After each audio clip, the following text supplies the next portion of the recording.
ভারতীয় কমিউনিস্ট পার্টির 106তম প্রতিষ্ঠা দিবস আজ পালন করা হয়। রাজ্য দপ্তরে এই অনুষ্ঠানটির আয়োজন করা হয়েছে। আগরতলা মেলার মাঠস্থিত দশরথ দেব ভবনে দলীয় পতাকা এবং কর্মী সমর্থকদের উপস্থিতিতে 106তম প্রতিষ্ঠা দিবস উপলক্ষে সিপিএম রাজ্য কার্যালয়ে একে একে প্রত্যেকেই দেখা যায় এদিন সংক্ষিপ্ত একটি অনুষ্ঠানের মাধ্যমে এই দিনটি উদযাপন করেন, যেখানে উপস্থিত ছিলেন কৃষ্ণারক্ষিত শঙ্কর প্রসাদ দত্ত সহ সিপিএম এর অন্যান্য নেতৃত্বরা। ভারতীয় কমিউনিস্ট পার্টির ইতিহাস এবং আগামী দিনের পথ চলা সবটা বিষয় নিয়েই তারা আলোচনা করেন। তবে কি উঠে আসছে বিস্তারিত শোনাবো। জন্মের পর ভারতবর্ষের স্বাধীনতা সংগ্রামে কমিউনিস্টরা গুরুত্বপূর্ণ অবদান রেখেছেন এবং তার ফলে সবচাইতে কঠিন সাজা যাদের দেওয়া হতো ব্রিটিশদের বিরুদ্ধে লড়াই করার জন্যে, সেই জায়গাটা হচ্ছে আন্দামান সেলুলার জেল।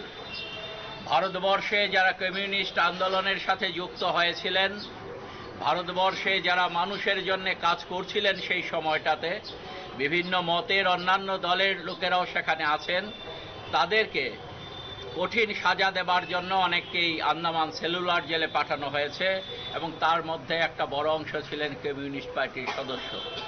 পরবর্তী সময়ে আমরা দেখেছি দেশ স্বাধীন হবার পর কমিউনিস্টদের বিরুদ্ধে আক্রমণ নামিয়ে আনা হয়েছে বিভিন্ন সময়ে, কিন্তু তা সত্ত্বেও ভারতবর্ষে কমিউনিস্ট পার্টি জনগণকে সংগঠিত করে এগিয়ে যাবার চেষ্টা করছে।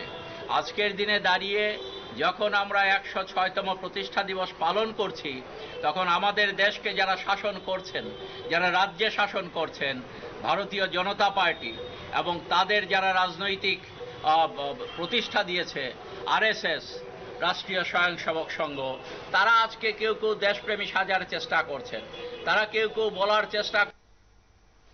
আপনারা শুনলেন ওনার বক্তব্য, অর্থাৎ ভারত স্বাধীনতার সংগ্রামী যে সমস্ত কমিউনিস্টরা সেই সময় লড়াই করেছিলেন তাদের প্রতি শ্রদ্ধা জানিয়ে আজকের এই দিনটি তারা পালন করছেন। ঠিক আরো বেশ কিছু বিষয় নিয়েও কিন্তু অন্যান্য সিপিএম নেতৃত্বরা আলোচনা করেন।